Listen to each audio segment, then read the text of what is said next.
Hello. हजुर हजुर वडाध्यक्षज्यू नमस्कार। नमस्कार हजुर। हजुर हजुर नमस्ते। नमस्कार। यहाँ सिलिचुङ टिभीबाट इन्द्रजीले तपाईँलाई खिचिरहनु भएको छ। म र हाम्रो पूर्व डिएसपी केपी कृष्णप्रसाद सर र पति केपी सरला दुईजना छौँ। अब केही समसामयिक कुरा तपाईँसँग गरौँ भनेर हो। खास गरी यो माया धराने बेसार जसको माग वात्तै बढेको छ र यो गुणस्तरीय छ भन्ने कुरा सुनियो होइन। अब महागायक राई किङ राजेश पाल राईज्यू लगायतका प्रबुद्ध व्यक्तिहरूले पनि त्यसको विज्ञापन जस्तो गरेको देखियो, निःशुल्क विज्ञापन होइन। अब यो के छ त, माया धराने बेसारको डिमान्ड कस्तो छ, गुणस्तर कस्तो छ? अब विरोधीहरूले माया धराने बेसार मार्फत नाफा कमाउन खोजेको, बजार मूल्य छर्न खोजेको भन्ने त्यस खालले प्रचार गरेका छन्। अनि त्यो जनमुक्ति पार्टीको महासचिव के भन्ने उहाँले पनि के कुरा गरिरहनु भएको छ। विरोधीहरूले एक खालको हङ्गामा गरेका छन्। तपाईँले रिठो नबिराइकन साङ्गो पाङ्गो यथार्थ कुरो माया धराने बेसारको विषयमा बताइदिनुहोस् त। होइन, अब यस्तो छ, ती विमति राख्ने साथीहरूलाई चाहिँ अत्यन्त धन्यवाद भन्नुपर्छ। उहाँहरूले पनि त्यो एक तरिकाले विज्ञापन गरिरहनु भएको छ होइन। हो।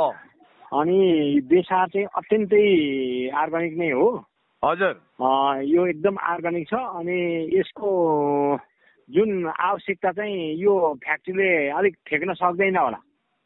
त्यति धेरै डिमान्ड छ। त्यति धेरै डिमान्ड छ। अहिले युके पनि पुगिसकेको अवस्था छ। अनि अब युकेमा बस्नेले आफ्नो फ्यामिली गाउँ टोलमा प्रत्येक घर घरमा पुर्याउने काम गरिरहेको अवस्था छ। र अब विमति राख्ने साथीहरूलाई त अत्यन्त धन्यवाद भन्नुहुन्छ। उहाँहरूले त्यो तरिकाले एक खालको विज्ञापनै गरिरहनु भएको छ नि त। यो राम्रो छैन, यो नेगेटिभ पब्लिसिटी भन्छ। त्यो त पब्लिसिटी हो नि। त्यो त हामी त क्रेडिटको रूपमा लिनुपर्छ त्यसलाई त सर। उहाँले यदि त्यो कुरा त्यति नउठाइदिएको भए यो यतिको डिमान्ड र माग हुँदैन थियो। अच्छा, अब धरानको त्यो बेसारको अर्ग्यानिक जुन उत्पादन भएको छ अर्ग्यानिक हिसाबले, अब बजार मूल्यको विषयमा उठेका प्रतिक्रियाहरूलाई तपाईँ के जवाफ दिनुहुन्छ? होइन, यो त स्वास्थ्यसँग त कुनै सम्झौतै छैन नि। हामीले आफ्नो जीवनसँग सम्झौता गर्नै सकिँदैन होइन। उहाँहरूले कुरा गर्नको लागि गर्छन् नि। हिजो 200 रुपियाँको कपडा चाहिँ 2000मा बेचेको नियमन छैन, महँगो भयो भन्नु छैन हाम्रो स्थानीय सरकारहरू। अब यहाँ चाहिँ 400 450 पाइने 800मा लियो भन्छन्। ती कहाँ घिउ पोख्यो भन्न त आफ्नै मुखमा पोख्यो नि। सही हो होइन र? नेपालमा पहिलोचोटि लोकतान्त्रिक नेपालमा पहिलोचोटि कुनै उद्योग स्थापना हुँदैछ। यसमा गर्व गर्नुपर्छ। र त्यसको अर्ग्यानिक उत्पादन जो 100% प्योर छ, राम्रो छ, त्यो भान्सामा पुग्दा एउटा औषधि तुल्य छ। विदेशी मिसावट युक्त तपाईको कोरोनाको त औषधि नै हो। किसानबाट खरिद गर्दा उनीहरूको भाउ राम्रै दिएको छ। कति रुपियाँ किलो लिनुहुन्छ? अब किसानले चाहिँ सुरुमा बेच्दा चाहिँ उहाँले यो फ्याक्ट्री नबनी चाहिँ उहाँले खन्ने अनि उसिन्ने सुकाउने अनि त्यहाँदेखि बजारमा ल्याउनु पर्थ्यो भने उहाँले अहिले डाइरेक्ट तपाईँको चाहिँ त्यो काँचै लिइदिनुहुन्छ उहाँहरूलाई। त्यो दाउराको खर्च भएन होइन, उसिन्ने टाइम खर्च भएन, वातावरण प्रदूषण भएन। यावत कुराले अदुवा जस्तो खन्यो ल्याएर त्यहाँ दियो। अनि त्यो सुकाउने फ्याक्ट्री सुकाउने मेसिन पनि छ त्यहाँ चाहिँ। मेसिन सुकाएर अनि गर्ने भएको हुनाले त्यो घर घरमा बालिने दाउराले वातावरण प्रदूषण भएन एउटा कुरा। अर्को दाउरा रुख वन जङ्गल मासिने कुरा पनि भएन अर्को कुरा। दोस्रो कुरा चाहिँ किसानले समय निकाल्न बढी पायो क्या तपाईँको। अब किसानसँग त बढी सुकाउने ठाउँ नहुन सक्छ किनभने पहाडी ठाउँ हो होइन। अनि त्यसलाई पकाउने भाँडा नहुन सक्छ। त्यो यावत कुराहरू हेर्दाखेरि किसानलाई अहिले धेरै सहुलियत भएको छ, राम्रो भएको छ। किसान उत्साहित छन्। एउटाले यहीँ भन्दै थियो मलाई पोहोर मैले के अरे 1 कट्ठा कि कतिमा रोपेको थिएँ, अब यसपालि चाहिँ 8 कट्ठामा लाउनु पर्यो। स्थानीय किसान लाभान्वित भए उनीहरू खुसी छन्। खुसी छन्, एकदम अत्यन्त धेरै खुसी। अब यो तपाईँहरूले बजारमा जुन उत्पादनको माग हुँदैछ त्यो धान्न तपाईँहरूलाई धौधौ छ। अब थप प्लान्ट लगाएर अब जस्तो देश विदेशमा मलाई नि माया धराने बेसार युज गर्न म आतुर छु होइन। म जस्ता हजारौं मान्छेहरूको भान्सामा त्यो बेसार आओस् भन्ने हाम्रो चाहना छ। 2 पैसा लागतको हिसाबले महँगो भए पनि अर्ग्यानिक हुनाले हामी त्यसलाई मन पराउँछौँ। अब यो बजारको माग धान्न चाहिँ त्यहाँको सञ्चालक समितिले के गर्दैछ त? अब विष्णु पादुकामा जहाँ बनेको छ त्यो बेसार फ्याक्ट्री त्यो अत्यन्तै सही ठाउँमा बनेको छ। हजुर अलिक धेरै त्यहाँ नै उत्पादन हुँदो रहेछ। मैले त्यो उद्घाटन गर्ने क्रममा त्यहाँ सोधेँ मैले, एउटा घरमा 10 क्विन्टलसम्म चाहिँ उत्पादन हुन्छ अरे त्यहाँ। हजुर हजुर। अनि त्यो 10 क्विन्टलको हिसाबले त्यहाँ त 200, 300, 400, 500, 600, 700 घर त छ होइन? त्यो घरमा त्यसरी गरेपछि अब बाँकी रहेको जमिन पनि अब यो खालको बेसार बिकेपछि उहाँले त्यो बेसार रोप्नुहुन्छ, त्यो चाहिँ बाँदरले पनि खाँदैन फेरि तपाईँको। गुड। त्यो अत्यन्तै बाँदरले नखाने भइसकेपछि त्यो खेतीमा सबै लाग्दाखेरि ठेक्न त सक्छन् होला, तर अब यो वर्षको उत्पादनले चाहिँ अलिक ठेक्न नसक्ने कि भन्ने लाग्छ मलाई। यो अत्यन्तै राम्रो छ। यो विषयमा चाहिँ हाम्रा विमति राख्ने विरोधी साथीहरूलाई पनि अत्यन्तै धन्यवाद भन्नुपर्छ। तपाईँको यो सिलिचोन टिभीबाट उहाँहरूलाई अत्यन्त धेरै धन्यवाद। अनि अब एउटा अलिकति पूरक प्रसङ्ग, त्यहाँ हाम्रो विजय राईजीले कतिसम्म भन्नुभयो भने हर्क साम्पाङज्यू हामीले देखेको के भने जनताको पक्षमा अत्यन्तै मेहनत गरेर, तपाईँ पनि एउटा आदर्श वडा अध्यक्ष हुनुहुन्छ, उहाँ एउटा आदर्श मेयरको रूपमा 2 पैसा करप्सन नगरिकन राष्ट्रियतालाई बलियो बनाएर विकास र समृद्धिको पक्षमा मरिबेटेर लाग्नु भएको छ। भविष्यमा एउटा नयाँ नेपाल बनाऊ भन्ने उहाँको उत्कट अभिलाषा छ। नेपालको उहाँ ड्राइभिङ सिटमा बसेर नेतृत्व गर्न चाहनुहुन्छ। अब घरि हुँदा उहाँले त मानसिक स्वास्थ्यको परीक्षासम्म कुरो गर्नुभएछ। यसबारेमा तपाईँको करारी जवाफ के छ? होइन, यस्तो छन्, अब मान्छेको आफ्नो भिजन हुन्छ, आफ्नो दृष्टिकोण हुन्छ र उसले कति बुझ्यो र उसको स्कुलिङ कस्तो हो भन्ने कुरामा डिपेन्ड हुन्छ सबै कुराहरू। र एउटा कुरा चाहिँ ऊ आफै बोल्यो कि अरूले बोल्न लगायो भन्ने कुरामा पनि भर पर्छ। त्यसो हुँदाखेरि अब उहाँले त्यसो भनिरहँदा उहाँलाई पनि कमेन्टमा चाहिँ त्यसै भनिरहेछ मान्छेले होइन? त्यसो हुँदाखेरि अब बोल्नेको मुख छुन्न सकिँदैन, लोकतान्त्रिक गणतन्त्रले दिएको अधिकार हो, उहाँले आफ्नो मत राख्न पाउनुहुन्छ। तर त्यसलाई नै हामी इस्यु बनाएर जानु पर्दै हुँदैन। भनेपछि चाहे हिजो थ्योरी अफ रिलेटिभिटी प्रतिपादन गर्ने अल्बर्ट आइन्स्टाइन भनौँ या नेपालको महाकवि लक्ष्मीप्रसाद देवकोटा भनौँ, हरेकको आफ्नो समयमा पागलै घोषणा गरेका थिए होइन? असाधारण प्रतिभाका मान्छेलाई पागल भन्दा केही फरक पर्दैन। त्यो सानोतिनो कुरामा हामी अल्झिरहनु पनि हुँदैन। अब अन्तिम एउटा प्रसङ्ग, हाम्रो पूर्व मन्त्री रामकुमारी झाँक्रीजीले हर्क साम्पाङज्यूको श्रम अभियानलाई हामीले देख्दाखेरि अवमूल्यन गरेर होच्याएर त्यहाँ त हाजिरामा मान्छे लाने चलन छ, त्यहाँ कानुन त भोलि प्रश्न उठ्छ आदि इत्यादि भन्नुभयो। हामीले देखेको चाहिँ विशुद्ध श्रम हो होइन? मान्छे फुका चिउरा खाएर पनि खटेका छन्, देश विदेशबाट सहयोग आएको छ। मै गएर तपाईँलाई थाहा होला 5-10 हजार मैले सकेको पनि सहयोग गरेका थिएँ।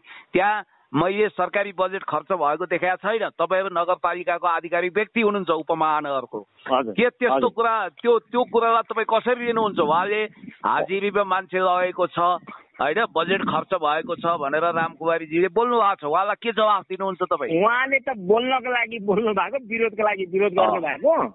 उहाँले त्यो चाहिँ कस्तो हो भने एउटा अचम्मको कुरा चाहिँ दिनसै रात पार्ने कुरा गर्नुभयो उहाँले। जस्तो हो एयरपोर्टमा चाहिँ 50 लाख दिनको भ्रष्टाचार गर्दा त्यो चाहिँ नियमित हुने, मेरो हरसामले बिहानदेखि बेलुकासम्म जनतालाई मोटिभेट गरेर श्रम गर्दाखेरि चाहिँ गैर कानुनी हुने भन्ने कुरा जति त उहाँ बोलिरहेकै छैन नि। उहाँलाई त कसैले बोल्न लगाएको छ क्या त्यहाँ। त्यसो हुनाले उहाँहरू जस्तोको कुरा सुनेर हामी विचलित हुने कुरो पनि छैन। हाम्रो गन्तव्य र लक्ष्य चाहिँ देश हाँक्ने के अरे देशलाई समृद्ध बनाउने कुरा हो। उहाँहरूको एउटा लोकतान्त्रिक अधिकारबाट बोल्नुभयो भन्नुभयो, त्यो कुरामा हामी अल्झिरहनु हुँदैन। त्यो कुराहरुमा कुनै सत्यता रहेको छैन। सत्यता छैन। उहाँहरू गफका लागि गफ गरेका कुरा हो। गफका लागि गफ गरेका हुन्, विरोधका लागि विरोध गरेका। कृपया एकाउन्ट रिचार्ज गर्न एक डायल गर्नु होला। ग्राहक यति बेला हामीसँग हुनुहुन्छ युवा नेता समाजसेवी पुण्य गौतम र पूर्व डीएसपी केपी शर्मा पन्थी हुनुहुन्छ। दुवैजनालाई कार्यक्रममा स्वागत छ। Thank you so much. भर्खरै हामीले धरानका वडाध्यक्ष धनबहादुर राईसँग टेलिफोन संवाद गऱ्यौँ। उहाँले धेरै कुरा जानकारी गराउनु भयो होइन, बेसारको विषयमा, अनि त्यो हर्क साम्पाङलाई लागेको लान्छना आरोपहरूको विषयमा, अरू कुरा के कहानी सर पुण्य सर सरस्वती बताइदिनुहोस् त उहाँसँग भएको कुराकानीको सार चाहिँ। अत्यन्तै राम्रो छवि बनाउनु भएका स्वस्थ वडाध्यक्ष जसलाई मिनी हर्क साम्पाङ पनि भन्दा रहेछन् र भविष्यमा यदि हर्क साम्पाङज्यू उहाँ संसदतिर लाग्नु हो भने नगरपालिका सम्हाल्ने कमान्डर पनि भन्दा रहेछन् उहाँलाई र असाध्यै राम्रो भावना र विचारको वडाध्यक्ष धनबहादुरजीसँग मेरो कुराकानी हुँदाखेरि 2-3वटा कुरालाई उहाँले क्लियर गर्नुभयो। म त क्लियर थिएँ, कमसेकम पब्लिकमा रहेको भ्रमलाई छ्याङ्ग जसरी एउटा सूर्य उदय भएपछि कुहिरो फाट्छ त्यसै गरी फटाइदिनु भयो उहाँले, भ्रमको कुहिरो फटाउनु भयो। जस्तो कि उहाँको पहिलो तर्क हामीले माया धरानेसँग सम्बन्धित बेसार फ्याक्ट्रीसँग सम्बन्धित तर्क उहाँले स्थापित गर्नुभयो। उहाँले के भन्नुभयो भने अहिले धरानमा औषधि तुल्य, ठ्याक्कै यही भाषा नभए पनि भाव यही थियो, औषधि तुल्य अत्यन्तै राम्रो अर्ग्यानिक बेसारको उत्पादन भइरहेको छ। UK, America, Europe, Nepal, Hong Kong विभिन्न ठाउँबाट यति धेरै डिमान्ड आएको छ, डिमान्ड अनुसारको सप्लाई र प्रडक्सन हुन सकेको छैन। निकट भविष्यमा हामी त्यसको बन्दोबस्त गर्छौँ भन्नुभयो। यसको मतलब यदि माया धराने बेसार अलोकप्रिय हुँदो, यो भाउ बढी छ भन्ने लागेको हुँदो, यसमा कुनै प्रपञ्च छ भन्ने लागेको हुँदो त कसले किन्थ्यो त? त्यो क्वालिटी पनि रहेछ, त्यो औषधि तुल्य पनि हो, स्वदेशी उत्पादन भनेर सबले माया गरेको अवस्था छ। र मैले उहाँसँग के पनि भने म पनि मेरो भान्सामा छिटोभन्दा छिटो माया धराने बेसार प्रयोग गर्न चाहन्छु। आजसम्म आइपुगेको छैन, कुन दिन आउँछ त्यो दिन तपाईँहरूलाई म मेरो भान्सै देखाउँला, केही छैन होइन। बरु साथीहरूलाई म भन्न चाहन्छु धरानबाट आउँदै हुनुहुन्छ भने मलाई 1 प्याकेट ल्याइदिनुहोस्, म किनेरै लिन्छु है, म सित्तै लिन्न, उपयुक्त मूल्य दिएर म लिन्छु। किनभने मान्छेहरू यहाँ के छ भने नि किलोको 100 रुपियाँ चामल किन्न छोडेर अर्ग्यानिक हो भने 300 रुपियाँ 400 रुपियाँमा किन्छन्। किन किन्छन् त भन्दा अर्ग्यानिक चिजको महत्त्व त्यो छ नि त। अनि अर्को कुरा किसानहरू त्यहाँ खुसी भएका छन्, किसानहरूलाई त्यो बेसार उत्पादन गर्दाखेरि त्यहाँ पकाउनु पर्यो, के गर्नु पर्यो, दुनियाँ थरी लफडा थियो। अहिले ठ्याक्कै खेतैमा गएर उहाँले भन्नु पनि भयो 1 गट्ठामा बेसार खेती गरेकाले अहिले 8 गट्ठामा बेसार खेती गर्ने भए, उचित मूल्य पाएका छन्, भाउ पनि राम्रो पाएका छन्। भनेदेखि बजारमा यो थर्ड क्लास टाइपको अहिले बेसारको नाउँमा जुन पहेँलो त देखिन्छ तर त्यो क्वालिटी नै नभएको, के को धुलो मकैको धुलो हो कि के को धुलो त्यस्तो टाइपको बेसार आएको बेला ठ्याक्कै हाम्रो ओरिजिनल अर्ग्यानिक बेसारको डिमान्ड स्वाट्टै बढेको छ। अब निकट भविष्यमा होइन, त्यो चाहिँ जस्तै सामाजिक सञ्जालमा कतिपय फोटोहरू देखियो होइन, तपाईँको अन्य कम्पनीले अथवा उत्पादन गरेका बेसारहरू, तर पछि सुन्नमा के आयो भन्दाखेरि ती कम्पनीहरू केही समय गर्ने चलाउन नसकेर बन्द भइसकेका हुन् भन्ने कुरोमा आयो। यथार्थ के हो होइन, सत्य तथ्य बुझौँला, सोधौँला। तर धरानका मेरो हर्क साम्पाङले कम्पनी खोल्छ, खोसाखोस हुन्छ होइन, डिमान्डलाई पूर्ति गर्न नै सकिँदैन। अरूले खोल्छ तपाईँको सस्तो भाउमा बेच्दा पनि चल्दैन। जस्तै सामाजिक सञ्जालमै फोटो आएको थियो, एउटा चाहिँ कुनै एउटा कम्पनीको अमुक कम्पनीको एउटा फोटो देखिएको थियो बेसार फ्याक्ट्रीको, त्यसमा तपाईँको 250-300 समथिङ त्यस्तै थियो होइन। अब हर्क साम्पाङको महँगो भन्छ, फेरि डिमान्डलाई पुर्याउनु सकेको छैन। अस्ति एकजना वडाध्यक्षले भन्दै हुनुहुन्थ्यो कि होइन हर्क साम्पाङ के छ त्यस्तो, हामी पनि चाहिँ श्रमको लागि आह्वान गर्छौँ, 3-4 जना आउनुहुन्छ, त्यो पनि एकैछिनमा गर्मी लाग्यो ओहो भन्नुहुन्छ, भोक लाग्यो भन्नुहुन्छ, तिर्खा लाग्यो भन्नुहुन्छ, कता जानुहुन्छ। हर्क साम्पाङले बोलाएपछि मान्छे यत्तिकै ओरिन्छ, न भोक लाग्यो भन्नुहुन्छ, न गर्मी लाग्यो भन्नुहुन्छ। 3-4 वर्ष भइसक्यो, पछि लागेको के छ त्यस्तो? धरानकै एक वडाध्यक्षले भन्नुभएको थियो कि यस्तो। अब यस्तो हर्क साम्पाङज्यू भनेको इमान्दारिताको कसीमा खरो उत्रिएको यो युगको करिस्मेटिक मेयर हो। करिस्मेटिक व्यक्तिको अपिलमा शक्ति हुन्छ। मान्छे तपाईँलाई इतिहासमा याद हुनुपर्छ, विन्स्टन चर्चिलले भन्दाखेरि बेलायतमा मर्न र मार्न तयार हुन्थे मान्छेहरू होइन। कति धर्मगुरुहरूले सामूहिक आत्मदाह गराइदिन्छन् आफ्नो अपिलको दुरुपयोग गरेर। हर्क साम्पाङज्यूले त्यो अपिलको दुरुपयोग गर्नुहुन्न। उहाँको एक आह्वानमा, एक चिठीमा, एक इसारामा मान्छे हजारौँ लाखौँ मान्छे निस्किन तयार छन्। किनभने उहाँलाई तिनीहरूले नेता मानेका छन्, नेता मात्रै होइन पथ प्रदर्शक मानेका छन्, विश्वसनीय व्यक्ति मानेका छन्। बालजाकको एउटा कथामा भए जस्तो अहिलेको नेताको छवि के हो भने एउटा जहाज दुर्घटनाग्रस्त हुन्छ तर क्याप्टेन एउटा ढुङ्गामा बसेर अभिशप्त क्याप्टेन बनेर आफ्नो डुबिरहेको जहाज हेर्छ। त्यस्तो होइन, हर्क साम्पाङजी स्वार्थी हुनुहुन्न, बरु त्यही जहाजमा डुब्न तयार तर कसैलाई धोका दिनुहुन्न। र त्यो कारण अनि अर्को कुरा के छ भने उहाँले गरेका कामहरूमा सत्यता छ, राष्ट्रियता छ, विकास छ, सबै छ, पारदर्शिता छ त्यो भएको हुनाले मान्छेले विश्वास गरे। अब तपाईँले भन्नु न राई इज किङ भनेर चिनिने महागायक राजेश पाल राईज्यू राई भएको मात्रै हिसाबले गएर बेसारको विज्ञापन थोरै गर्नुहुन्छ, श्रम गर्नुहुन्छ। उहाँले देख्नुभयो कि धरानमा अद्भुत काम हुँदैछ, राम्रो काम हुँदैछ, म किन गएँ? हामी जस्तो मान्छेले लगातार 3 वर्षदेखि मिडियामा उहाँ ठिक हुनुहुन्छ है, राम्रो मान्छे हो है, फर्स्ट भेट्ने first impression is last impression भन्छ। मैले उहाँलाई मेयर नहुँदै एउटा त्यो चारको धरान नजिकैको जङ्गलमा सुनसरीको जङ्गलमा भेटेको, त्यहाँ उहाँ पानीको लागि फाइट गर्दै हुनुहुन्थ्यो। त्यो बेलादेखि नै उहाँमा केही चमत्कारिक गुणहरू छ भनेर मैले विश्वास गरेँ, नभन्दै त्यस्तै देखियो। उहाँको भविष्य उज्जवल छ। र म के भन्छु भने अब यहाँ रामकुमारी झाँक्रीजीको ठिक छ सर, म होइन तपाईँलाई आउँछु पछि। अहिले हाम्रो यता पूर्व डिएसपी सर हुनुहुन्छ, ठ्याक्कै उहाँ पुण्य सरले पनि रामकुमारी झाँक्रीको कुरा निकाल्दै हुनुहुन्थ्यो। अब त्यही प्रसङ्ग जोडिहालेँ मैले। अस्ति भर्खरै रामकुमारी झाँक्रीले हर्का साम्पाङमाथि विभिन्न लान्छनाहरू लगाउनु भयो। यो त तपाईँले सुन्नुभयो, देख्नुभयो, कुनै एक टेलिभिजनमा गएर चाहिँ बोल्नुभयो होइन। त्यहाँदेखि हर्का साम्पाङले चाहिँ डोर हाजिरामा काम गराउँछन् भनेर। अब हर्का साम्पाङ आफैले क्लियर गरिसक्नु भएको छ, यो डोर हाजिरा गरेको मतलब चाहिँ यो कति मूल्य बराबरको हामीले श्रमदान गऱ्यौँ त भनेर हिसाब किताब देखाउनको निम्ति लेखाको लागि चाहिँ डोर हाजिर गरेको हो। तर कोही कसैले चाहिँ नि ज्याला लिएको छैन, श्रमदान गरे बाबत ज्याला लिएको छैन भनिसक्नु भएको छ। त्यो देखेको पनि छैन। यदि कसैले ज्याला लिएको थियो भने आज हर्का साम्पाङका विरोधीहरूले चाहिँ नि के गरिसक्थे होइन। अब त्यो त रामकुमारी झाँक्रीले बोलेको कुरो झुटो साबित भइसक्यो। तर आज तपाईँको सामाजिक सञ्जालमा अर्को चर्चामा उठिरहेको छ भने ढुङ्गा हान्न सिकाउने रामकुमारी झाँक्री होइन, ढुङ्गा टिप्दै चाहिँ अर्काको टाउको फुटाउन लाउने चाहिँ रामकुमारी झाँक्रीहरू। हर्का साम्पाङ भनेको ढुङ्गा टिपेर गाह्रो लगाउन सिक्ने, वाल लगाउन सिक्ने, जसले चाहिँ पर्खाल लगायो भने भत्किँदै गरेको चिजहरू रोकिन्छन्। तर ढुङ्गा टिपेर अर्काको टाउकोमा बजाऱ्यो भने त्यसले अब चाहिँ क्षति पुऱ्याउँछ। अब को चाहिँ ठिक भन्ने प्रश्न उठाइराखेको छ। ल तपाईँ पूर्व डिएसपी पनि हुनुहुन्छ, ठ्याक्कै भन्नुहोस् यसको जवाब चाहिँ के भन्नुहुन्छ? मूलत के छ भनेदेखि नेपालको परिप्रेक्ष्यमा मान्छेले के त भन्दा अर्काले राम्रो काम गरेको देख्नु, अर्काको हात समाएर चाहिँ हौसला दिनु होइन, को सट्टा के छ भन्दाखेरि अब खुट्टा तान्ने प्रवृत्तिको कारण देश समाज चाहिँ के भन्दा अधोगतिमा गएको अवस्था एकातिर छ भने अब यहाँ त के भन्दा बाँदरले न आफ्नो घर बनाउँछ न अर्काको घर बनाउन दिन्छ। अब मेरो मूल प्रश्न के छ भन्दाखेरि आग्रह पूर्वाग्रह होइन, रामकुमार झाँक्रीज्यूले उहाँ अब चाहिँ संसद बन्नुभयो, मन्त्री बन्नुभयो, तथापि उहाँले के गर्नु राष्ट्रको लागि, मुलुकको लागि, देशको लागि, समाजको लागि होइन के गर्नु भन्ने अहम प्रश्न हो। रामकुमारी झाँक्रीले एउटा भनौँ एउटा टोयलेट बनाउनु फर इक्जाम्पल, तुरन्तले के छ भन्दाखेरि विरोधको विरोध होइन। रामकुमारी झाँक्री शहरी विकास मन्त्री हुँदाखेरि सम्झना लायक 1, 2, 3 कुनै काम गरेर देखिएन क्या। रामकुमारी झाँक्रीको मात्रै कुरो होइन, कति मन्त्री बन्यो, त्यो मन्त्री देश मुलुक राष्ट्रको लागि के गरे भने तलब र भत्ता खानु अनि भित्तामा फोटो झुन्ड्याउनु बाहेक अरू मन्त्री बनेको देखिएन क्या। मन्त्रालयको भित्तामा फोटो झुन्डाएका छन् मन्त्रीको लाइनमा होइन, तर काम भनेको अब जनताले देखाएको छैनन्। धेरै मन्त्री त्यस्ता पनि छन् नि, त्यस्ता पनि बने नि त। प्रश्नलाई सम्मान गर्दै म के भन्छु भने एकचोटि सुनिदिनुहोस्। मूलत के छ भन्दाखेरि अब मैले के गरेँ भन्ने प्रश्न, आफ्नो अनुहार पहिला ऐनामा हेर्नु पर्यो। मैले देश र समाजको लागि के गरेँ, मैले त्यो पदीय चाहिँ भूमिका के निर्वाह गरेँ।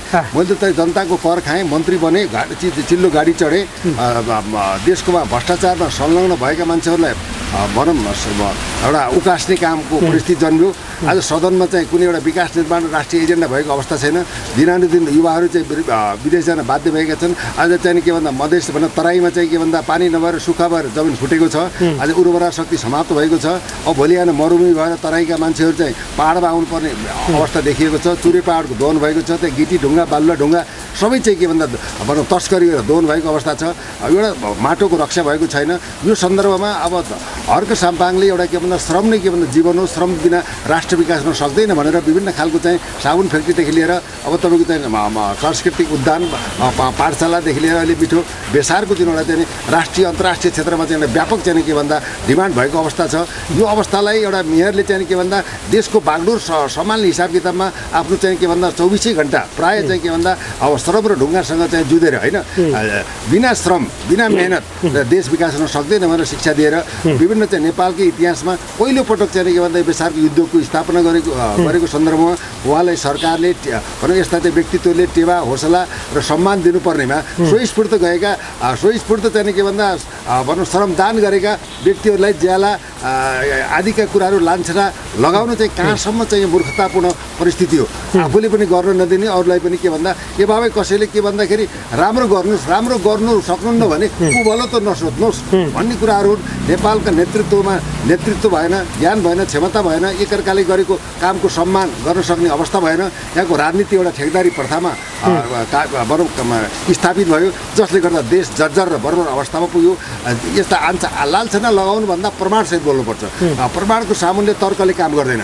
एकले अर्कोलाई आरोप लगाउन पाइन्छ, प्रजातान्त्रिक अभ्यास पनि हो। आरोप प्रमाणित हुनु पर्यो नि, फोकटिया भनेर आफै नै अपमानित हुने काम जो भएको छ, यो चाहिँ देश र दुनियाँको लागि दुर्भाग्यपूर्ण विडम्बना हो। एउटा चाहिँ के भन्दा चेली सम्मानित प्रखर वक्ता भएको हुनाले रामकुमारी झाँक्रीबाट हामीले ठुलो आशा गरेका थियौँ। तर यस्ता साना कुराहरूलाई र तिललाई पहाड बनाएर एउटा मेयरको पछाडि भनौँ यस्ता अभिव्यक्ति दिनु आफैमा लज्जास्पद र स्वयं पनि अपमानित भएको एकजना ठहर पक्कै पनि हो जस्तो मलाई लाग्छ।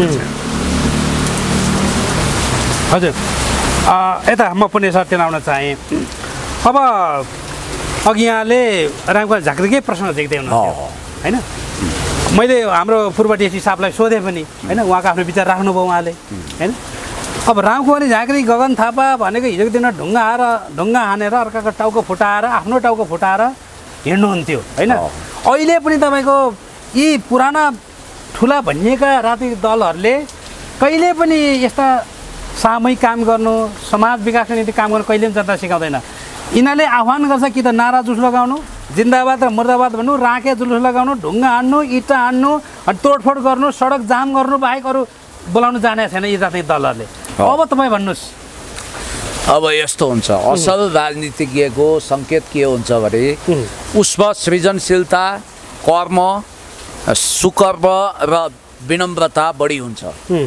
अब्राहम लिङ्कन जब पार्लियामेन्टमा जानु हो, उहाँ राष्ट्रपति हुनु हो, गोराको तर्फबाट सेनेटरले होच्याउँदै उहाँलाई भन्नुभयो तपाईँ नभुल्नुहोस् तपाईँ कुनै सुमेकरको सन्तान हुनुहुन्छ। सुमेकर मिन्स जुत्ता बनाउने, नेपालमा अब भनौँ न दर्जी सार्की जे भने पनि होइन, त्यसको सन्तान हुनुहुन्छ भनेपछि अब हामी कहाँ यहाँ भए राष्ट्रपतिले तुरन्त थुनाइदिन्थे अथवा जे छ त्यसैले झटाएर छाड्थे। लिङ्कन थिए उनी जुरुक्क उठे, महान नेता थिए। उनले ख्याउटे अनुहारलाई स्फीत मुस्कान अनुहारमा दौडाउँदै के भन्यो भने महाशय मैले धेरै दिनदेखि यो तथ्य भुलिरहेको रहेछु, मलाई मेरो धरातल सम्झाइदिनु भएकोमा धेरै धन्यवाद। म देखिरहेको छु कैयौँ दिनदेखि तपाईँको बुटमा पालिस भएको छैन, कृपया मेरो अफिसमा आउनुहोस्, आज पनि म आफ्नो बुटमा आफै पालिस गर्छु र तपाईँको फोहोरी बुटलाई पनि म चम्किलो गराइदिन्छु भनेपछि त्यो सिनेटरले पछि एकातिर भगवानको फोटो अर्कोतिर अब्राहम लिङ्कनको फोटो राख्थ्यो। बैगुनीलाई गुणले जित्नु, तर्कले जहाँ काम गर्दैन, जहाँ तर्क शिथिल हुन्छ त्यहाँ कर्म शक्तिशाली भएर बोल्नुपर्छ। अब ट्याउ ट्याउ बोल्ने कुनै नयाँपन छैन, के छ त? अब गगन थापाले तपाईँको 17 वर्षदेखि सांसद पद खाइरहेछन्, लोकतन्त्र आएदेखि नै पावरमा छन्।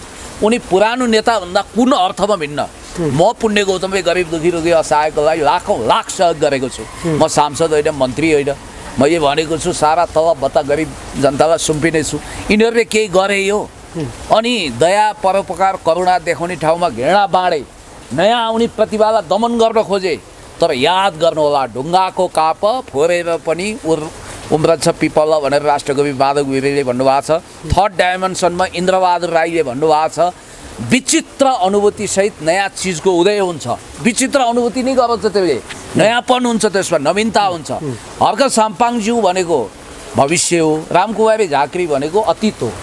अब अतीतले भविष्यलाई पछ्याउन सक्दैन, उहाँ पछाडि परिसक्नुभयो। फ्रेङ्कली उहाँ सहरी विकास मन्त्री हुनुभयो, उहाँले देखिने गरी नेपालको विकासमा थोरै भने पनि इँटा कहाँ हाल्नुभयो मलाई देखाइदिनु पर्यो, एउटा कुरा। दोस्रो, त्याग तपस्याको नाउँमा नयाँपनको नाउँमा उहाँले नयाँ मिथक के सृजना गर्नुभयो, अर्को कुरो उहाँको मनकै कुरो हो नि त। प्रत्यक्ष निर्वाचित कार्यकारी प्रमुख हुनुपर्छ जनताको छोराको तर्फबाट, छोराछोरीको तर्फबाट। अब राज्य सञ्चालन हुनुपर्छ भनेर हर्क साम्पाङज्यूले जुन उच्चतम लोकतान्त्रिक परिकल्पना गर्नुभएको छ। एउटा कम्युनिस्टले त श्रमजीवीलाई सल्युट गर्छ, पूजा गर्छ, तर उहाँले अपमान गर्नुभयो। उहाँलाई पसिनाको गन्ध नमिठो लाग्यो। अब यसमा फेरि याद गर्नुहोस् है, रामकुमारी झाँक्री र कोमल ओलीजीको त म कुरा गर्दिनँ, उहाँको ब्याकग्राउन्ड कम्युनिस्ट होइन, पहिला जान पाम भन्दै नेकपा एमाले माया गरेर उहाँलाई केन्द्रीय सदस्य बनायो, त्यसैमा इन्जोय गर्नुभएको छ। उहाँ जगबाट तलबाट आएको पनि होइन, एउटा गायक सङ्गीतकार यो टाइपको होइन, अब कलाकार हो, सेलिब्रिटी हो, उहाँ कलाकारकै रूपमा ठिक छ। अब रामकुमारी झाँक्री बनाए त त्यो बेलाको अखिलको जाजोले मान राजनीति गरेर आएको, सङ्घर्ष गरेर आएको, श्रमको मूल्य बुझेको कुनै एलिट क्लासको छोरी होइन। अब यो वर्ग रूपान्तरण भयो होला बेग्लै कुरो। म तपाईँलाई एउटा कुरा के भन्छु भने रगत पसिना आँसुको मूल्याङ्कन हुनुपर्छ। अब यसमा क्याटलिस्टको भूमिका खेल्ने को भन्दा तपाईँले यो क्यामेरा माध्यम नदिइकन मैले हर्क साम्पाङज्यूको तारिफ गरेको हो र मेरो मोबाइलबाट त होइन नि। भनाइको मतलब तपाईँ पनि श्रम संस्कृतिलाई माया गर्नुहुन्छ, तपाईँको इन्ट्रेस्ट केही छैन म भन्दिनँ। तपाईँको इन्ट्रेस्ट के होला भने नेपालमा नयाँ आएको प्रतिभालाई दुरुत्साहित गर्नु हुँदैन। नेपालमा श्रम संस्कृतिको जग बस्नुपर्छ, नेपालको राष्ट्रियता बलियो हुनुपर्छ, भ्रष्टाचार मुक्त समाज हुनुपर्छ। त्यसको लागि हर्क साम्पाङज्यूको उदयलाई वैकल्पिक धारको रूपमा कहीँ न कहीँबाट सहयोग गर्न सकिन्छ भने ठिकै त छ त भन्ने तपाईँको पनि सद्भावना होला। यसको मतलब तपाईँ कसैको झोले बनेको होइन, तपाईँ निष्पक्ष हुनुहुन्छ, एक्युरेसी ब्यालेन्स क्रेडिबिलिटी मेन्टेन गर्नुहुन्छ। तर क्याटलिस्ट कस्तो छ अर्थात् फेसिलिटेटर कस्तो छ भन्ने कुरोमा त्यो प्रोग्रामको मोडालिटी डिपेन्ड गर्छ। म कुरा गर्छु प्रकाश सुवेदीजीको, सुन्नुहोस्। होइन ठिक छ, अनि प्रकाशजीको भन्दा पनि हामीले महत्त्वपूर्ण कुरा होइन, म यो टुङ्गाइदिन्छु। मलाई प्रकाशजीप्रति घनघोर गुनासो छ, किनभने मलाई आज पनि सम्झना छ, म सायद त्यतै थिएँ।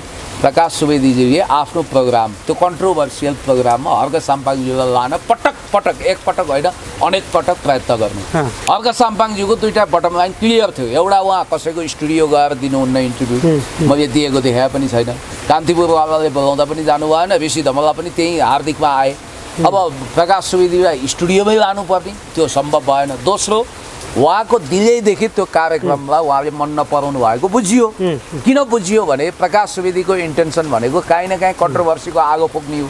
जब प्रकाश सुवेदीको प्रोग्राममा कसैले जाने इन्कार गर्यो भने उहाँले पटक हर्क साम्पाङज्यू वा कसैलाई कलाकार अथवा कुनै सेलिब्रिटी कुनै नेतालाई यदि उहाँको कार्यक्रममा आउन इन्कार गर्यो भने उहाँले ठुङ्ग लगाइरहनुहुन्छ क्या।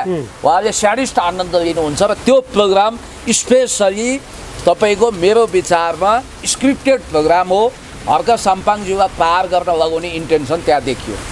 होइन, अघि तपाईँको विजयजीको कुरा पनि उठाउनु भएको उठाएँ मैले। हो, यस्तो विजयजी जस्तो मान्छे वा त एउटा परिपक्व राजनीतिज्ञमा हुनुपर्ने सङ्केत बोकेर आएको हो नि हिजो होइन। अनिराज सोबीको तर्फबाट किर्तिपुर क्याम्पसको सोबी सभापति हुनु भनेको मन्त्री हुनुभन्दा कम होइन। त्यो देशको सबैभन्दा प्राज्ञिक मान्छेले पढाउने ठाउँ हो, देशका सबैभन्दा बोनाफाइड जेनेरेसन उत्पादन गर्ने ठाउँको उहाँ प्रमुख हुनुभयो विद्यार्थीको तर्फबाट। त्यस्तो बोनाफाइड मान्छे फेरि मैले धरानमा उपनिर्वाचनमा भेट्दा त शालीन हुनुहुन्थ्यो, विनम्र हुनुहुन्थ्यो, जनपक्षीय हुनुहुन्थ्यो। भरे उहाँ किन त्यस्तो हुनुभयो? अब अहिले हुँदा उहाँले त मानसिक परीक्षासम्मको कुरा गर्न थाल्नु भएछ। म उहाँलाई भन्छु संसारमा 10 to 4 को ड्युटी गर्ने यो तदर्थवादी सोचका नेताबाट संसार बनेको पनि छैन। थोरै पागलपन हरेक ठाउँमा चाहिन्छ, जस्तो एक्सप्लोर गर्नको निम्ति यो क्यामेरा आविष्कार गर्ने कति रात निदाएन होला, कति टेन्सन भयो होला यसलाई। साहित्य सृजना गर्ने मान्छे कति तपाईँको पागलपन जस्तो गरेर हिँडिरहेका हुन्छन्। अल्बर्ट आइन्स्टाइन कस्तो थिए होइन भनेपछि महान नेता के अरे तपाईँको विन्स्टन चर्चिलदेखि माओ त्से-तुङसम्म अनि गान्धीदेखि लेनिनसम्म हामीले विश्व इतिहास हेर्दा फिडेल क्यास्ट्रोदेखि होइन नेपालको जननेता मदन भण्डारीसम्म उहाँहरूमा 10 to 4 वाला दिमाग थिएन। बिपी कोइराला पनि 10 to 4 को मानसिकताबाट पुष्पलाल पनि उठेको भने हर्क साम्पाङले हिलोमा धुलोमा चटाइमा गुन्द्रीमा बसेर देश जनता विकास समृद्धिको पक्षमा उहाँ अहोरात्र सर्प र बिच्छीको जोखिम मोलेर अगाडि बढिरहँदा यसो हेर्दा नर्मल त देखिएन यो सिन। नर्मल देखियो त? नर्मल मान्छे भने कस्तो हुन्छ? सर 10 बजे घडी हेर्छ, 9-10 बजे आवश्यक पर्यो भने अफिस जान्छ, नभए ठेकदारहरूको बिचमा जान्छ। चट्ट KFC को प्याकेट आउँछ, डन्ड अब एसीवाला कोठा हुन्छ, घरि हङकङ, घरि लन्डन, घरि अमेरिका, देश विदेश। अनि 5 वर्ष कतिखेर बित्छ थाहै हुँदैन, काम केही पनि हुँदैन, उसको भुँडी बढ्छ, उसको जायजेता बढ्छ, जनता मरेको मरे, भोकोको भोको, जनताले इतिहासमा केही पनि योगदान ऊबाट पाउन सक्दैनन्। तर हर्क साम्पाङज्यू त्यस्तो होइन, उहाँ फ्रेमभित्रको नेता होइन। उहाँ 2 बजे पनि स्ट्याटस लेखिदिनुहुन्छ, 5 बजे पनि उठेर हिँडिदिनुहुन्छ, अनि त्यसपछि अफिस नभएको दिनमा पनि खट्नुहुन्छ। प्रशासन पनि चलाउनुहुन्छ। तर उहाँको मानसिक स्वास्थ्यको परीक्षा लिने भने चाहिँ यो के हो भने अल्बर्ट आइन्स्टाइनको मानसिक परीक्षा लिनुपर्छ भने कसरी महाकवि लक्ष्मीप्रसाद देवकोटालाई पनि तपाईँको जर्मनको एकजना विश्वप्रसिद्ध साइन्टिस्टले डक्टरले के भनेका थिए भने मेडिकल साइन्टिस्टले यो मान्छे जियोग्राफिकल मिस्टेकले नेपालमा जन्मियो, यो पन्त प्रसाद निराला भारतका 3 कविभन्दा विलक्षण छ, यो युरोपमा जन्मिएको भए नोबल पाउँथ्यो भनिन्छ। देवकोटा 2 वर्ष अरू बाँचेको भए नोबल उनले पाउँथे भन्नाले यहाँनिर के देखियो भने अस्ति वो सामान्य प्रधानमन्त्रीज्यूले वैवाहिक गाइलाजीलाई भनिदिनु भयो तपाईँमा एक्स्ट्रा अर्डिनरी जिनियसनेस छ। त्यो भने के सुन्दाखेरि ओहो भन्ने हुन्छ, तर अलिकति पागल पनि हो अनि पागलपन पनि हो। My madness is dear to me भनेर एलन ग्रिन्सवर्थले भनेको थिए कि मेरो पागलपन मलाई प्रिय छ। ए बाबा हर्क साम्पाङज्यूको दिमाग तपाईँको भन्दा 10 गुणा बढी चलेको हो, त्यसकारण तपाईँलाई ईर्ष्या लाग्यो, तपाईँलाई डाहा लाग्यो। डाहा लागेर हुँदैन विजयजी, तपाईँ पनि अगाडि बढ्नुहोस्। तपाईँ पढेको मान्छे, मास्टर्स गर्नुभएको छ, सकारात्मक हुनुहोस्, राम्रो हुनुहोस्, काममा प्रतिस्पर्धा गर्नुहोस्। तिलक राईजी यसै गरी बोलिरहनु भएको थियो, अहिले ड्रब्याक उहाँ हेर्नुहोस् पछाडि हटिसक्नुभयो, उहाँले बोलेर नहुने रहेछ भन्ने थाहा पाइसक्नुभयो। हर्क साम्पाङ भनेको अहिले अब उपमेयर साहब पनि हैरान हुनुभयो, किनभने उहाँले खुट्टा तानेर भने काग कमाउँदै गर्छ, पिटा सुक्दै गर्छ, कुकुर बोक्दै गर्छ, हात्ती लम्किँदै गर्छ, कुत्ता भुक्दै हजार, हात्ती लम्के बजार, एम्टी भ्यासेल लाउडर मोर, अनि बार्किङ डग सेल्डम बाइट्स, भुक्ने कुकुरले टोक्दैन भन्ने चलन छ। हर्क साम्पाङज्यूको कामबाट उहाँले आफूलाई प्रमाणित गर्नुभयो। विजय राईजी अब तपाईँले आफ्नो कामबाट प्रतिस्पर्धा गर्ने औकात बनाउनुहोस्। म अलिकति हाम्रो पूर्व डिसी साहबसँग जान्छ है, अघिदेखि उहाँ रेस्ट गरिरहनु भएको छ। उहाँको जस्तै तपाईँ सर नि अहिले बेसार महँगो भयो भनेर भनिराखेका छन् क्या कतिपय हर्क साम्पाङका विपक्षीहरूले होइन। तपाईँलाई लाग्छ साँच्चीकै बेसार महँगो भयो? 1 केजीको मूल्य अहिले 800ले बेचिरहनु भएको छ उहाँले। हाफ केजीको प्याकेट छ, 1 प्याकेटलाई 400 पर्छ। अब डिमान्ड त कति हुन्छ भन्ने कुरो अघि टेलिफोन संवादबाट थाहा पाइहाल्नुभयो, सुनिहाल्नु यहाँले पनि। महँगो भन्नेले जति भने पनि डिमान्ड त आज थामिन सक्नु छ होइन।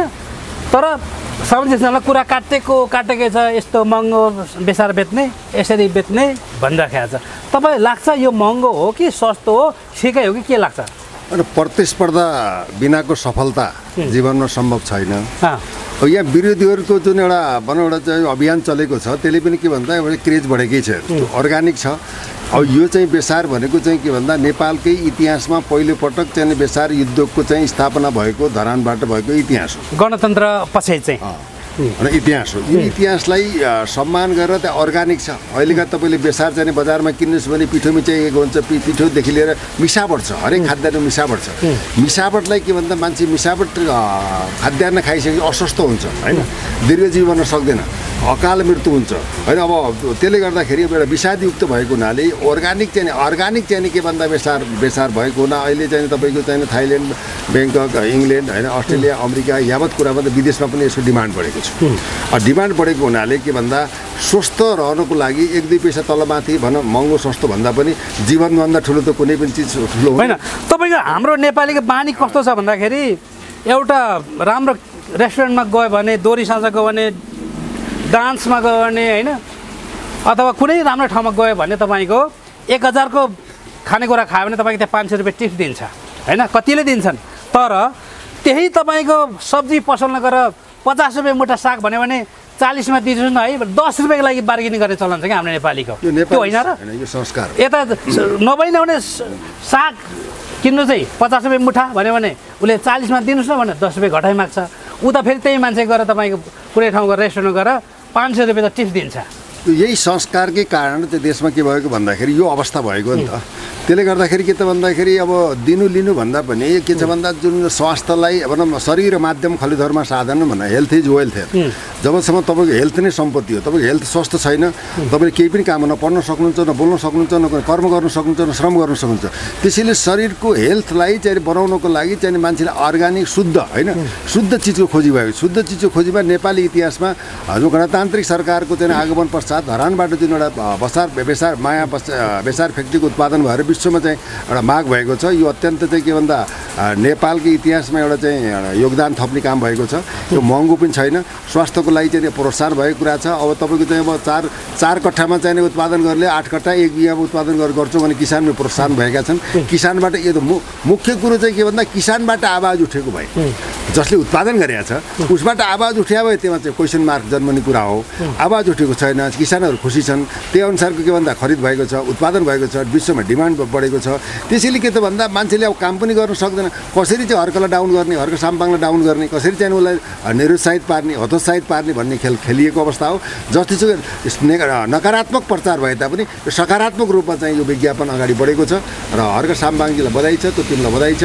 र यो बेसारको उत्पादन अब चाहिँ नेपाली चाहिँ हरेक नेपाली नागरिकको लाखौँको चाहिँ चुलोमा चाहिँ नेपाली बेसारको चाहिँ भनौँ प्रयोग होस् र सबै हामी स्वस्थ बनौँ र यस्ता कर्म गर्ने मेयरलाई सबैबाट हौसला भनौँ प्रोत्साहन र आशीर्वाद प्रदान गरौँ। होइन, हामीले प्रत्येक चाहिने चिजहरू स्वदेशी उत्पादनलाई प्रायोरिटी दिँदै हो भने होइन, कपडा बन्दैन कि हाम्रो देशमा, कागज बन्दैन कि, फलाम खाने छैन कि, सुन खाने छैन कि, तपाईँको होइन हरेक कुरो चाहिँ नेपालले उत्पादन गरिसकेको छ। सुन खाने छ, हामी आफै अब तपाईँको चाहिँ अब केतुकी दिनु केटावाला केतुकीबाट जुत्ता बन्छ, गाँजाबाट कपडा बन्छ होइन। यहाँ त हरेक जडीबुटीमा हरेक पातमा चाहिँ के छ भन्दाखेरि औषधिहरू छन्। त्यसले गर्दा यहाँ त सही नेतृत्व देशमा हुन सकेन, सही नेतृत्व गार्जेनै के भन्दाखेरि गर्न नसकेर होइन, गर्न नचाहेर प्रशस्त सम्भावना भएर त्यो सम्भावनालाई क्याच गर्न नसकेर हामीले ऋणबाट देश चलाउँछौँ भने त्यो देश कहिले विकास हुन्छ। त्यसैले नेतृत्व सचिन छ, नेतृत्वकै चाहिँ के भन्दा एउटा अकर्मण्यताको कारणले नेपाल र नेपाली जनताले दुःख पाएको अवस्था हो। यस्ता कामलाई प्रोत्साहन दिनुपर्छ। हर्क साम्पाललाई सम्मान पनि छ, सलोट पनि छ। यता हाम्रो पुण्य सरलाई अन्तिम मेरो प्रश्न एउटै मात्रै, भिडियो पनि लामो भइसक्यो। अब हाम्रो नेपालमा न चाहिँ पानी जहाज चलाउने समुद्र छ, न ठाउँ छ, न त चाहिँ पानी जहाज चलाउने तत्कालै सम्भावना नै छ। तर पनि पानी जहाजको अफिस खोलेर त्यहाँ टन्नै कर्मचारीले तल भत्ता खाइरहेको छ, बजेट विनियोजन हुन्छ।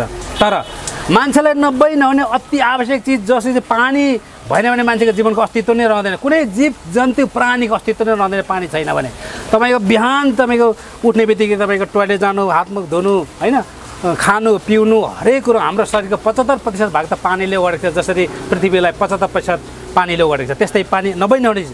अब पानी जस्तो चिजलाई तपाईँको धरान हुन त धेरै ठाउँमा अहिले पानी हाहाकार छ, तराई चाहिँ खडेरी हुँदैछ, मरुभूमि बन्दैछ त्यहाँनिर।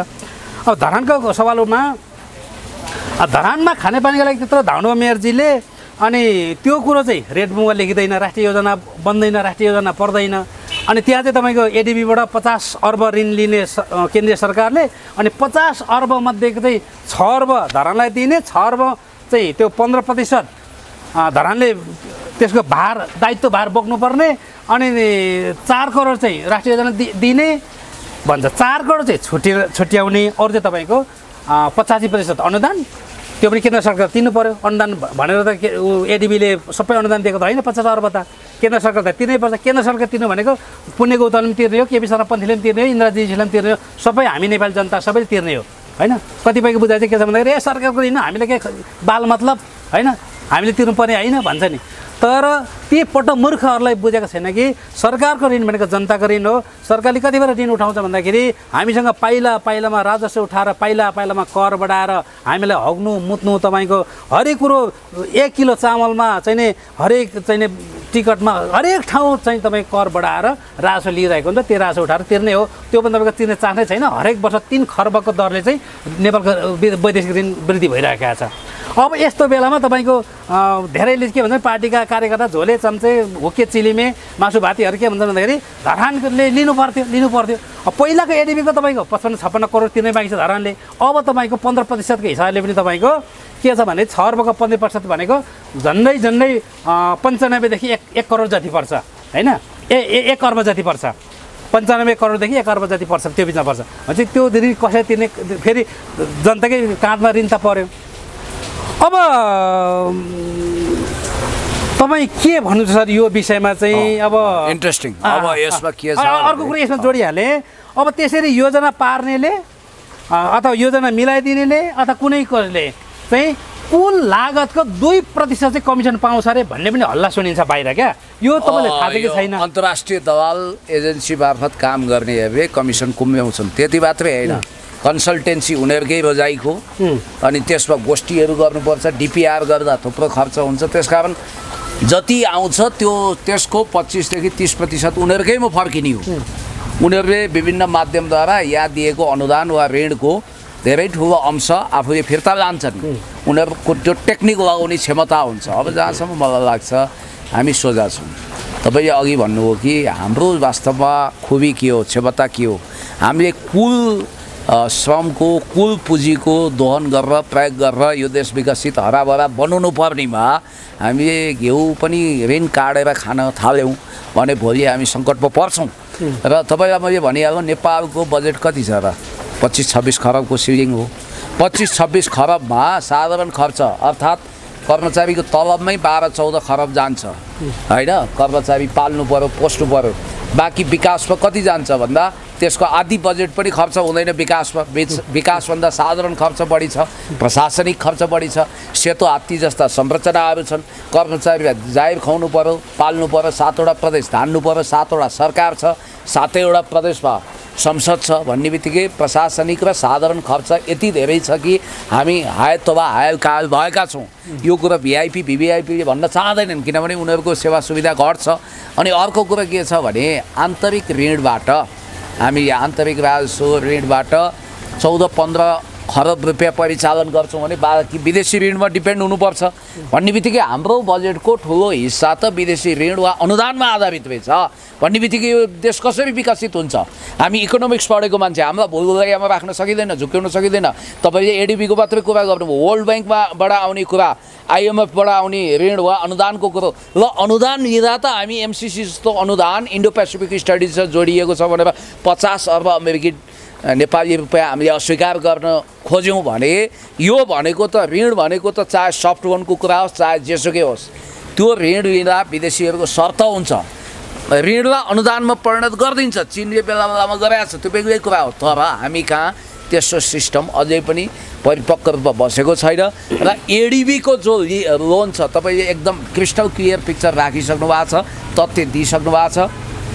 एडिबीको जुन लोन छ हो त्यो एडिबीको लोनमा चाहिँ शर्त छ, कडा शर्त छ, धरानेहरूको टाउकोमा बोझ छ।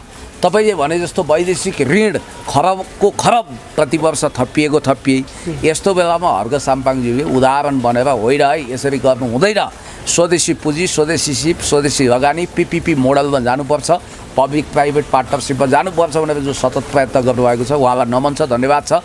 अब राजेश पाल राईज्यू देश खाएर शेष भएको व्यक्ति, देश विदेश घुम्नु भएको छ, उहाँले माया धरानेको विज्ञापन गर्दा यो सोचिरहनु भएको छ कि देशको मेड इन नेपाल छापको यो बेसारलाई राष्ट्रिय अन्तर्राष्ट्रिय रूपमा लानुपर्छ, यसको नयाँ प्लान्ट राख्नुपर्छ भनेर उहाँले गरेको हो। यो ठिक छ, अघि प्रसङ्ग भनिसक्नु भएको छ यो विषयमा। मैले अघि भनेको थिएँ कि तपाईँ हुँदै नभएको पानी जहाज चाहिँ पानी जहाजको नाममा पानी जहाज कार्यालय खोलेर यहाँनिर कर्मचारी पालिराखेका छन्, बजेट छुट्टिन्छ, बजेट विनियोजन हुन्छ होइन। न नेपालले तपाईँको समुद्र छ न के छ, तपाईँको अब भारतमा तपाईँको इन्डियन होइन इन्डियन महासागर चलाउनेहरू त्यो दिन्छ कि दिँदैन अन्य ठाउँमा होइन। अब त्यस्तोमा चाहिँ बजेट विनियोज भइरहेको छ, खानेपानीमा चाहिँ बरु त्यस्तामा बजेट छुट्टिनुभन्दा यस्तो खानेपानीमा चाहिँ चाहे धरानको मात्रै किन वीरगञ्जमा तात्कालिक आवश्यकताका कुरामा राज्य बढी केन्द्रित हुनुपर्छ, हाइपोथेटिकल कुरोमा जानु हुँदैन। किनभने नेपाली ध्वजाबाग जहाज चलाउने भनेर हिजो राजा महाराजाले सपना देखे, नेपाली समुद्र, नेपालमा समुद्र छैन, नेपालका खोलामा। अब त्यो सपना पुरा गरेर अब सामान्य प्रधानमन्त्रीज्यू अगाडि बढ्नुभयो, त्यसमा खर्च लाग्यो, त्यसको लागि कम्पनी खोलियो, रेलवेको कम्पनी छ, जहाजको कम्पनी छ, अनि रेल त चलिरहेको छ, सम्भावना छ, त्यो ठिक छ। अब यसो गरौँ, यसलाई धेरै नतन्काउँ कि अहिलेको तत्कालको आवश्यकता खानेपानी हो, त्यता केन्द्रित हुनुपर्छ, स्वदेशी लगानीमै यो बनाउनुपर्छ। हस्, thank you sir. Thank you.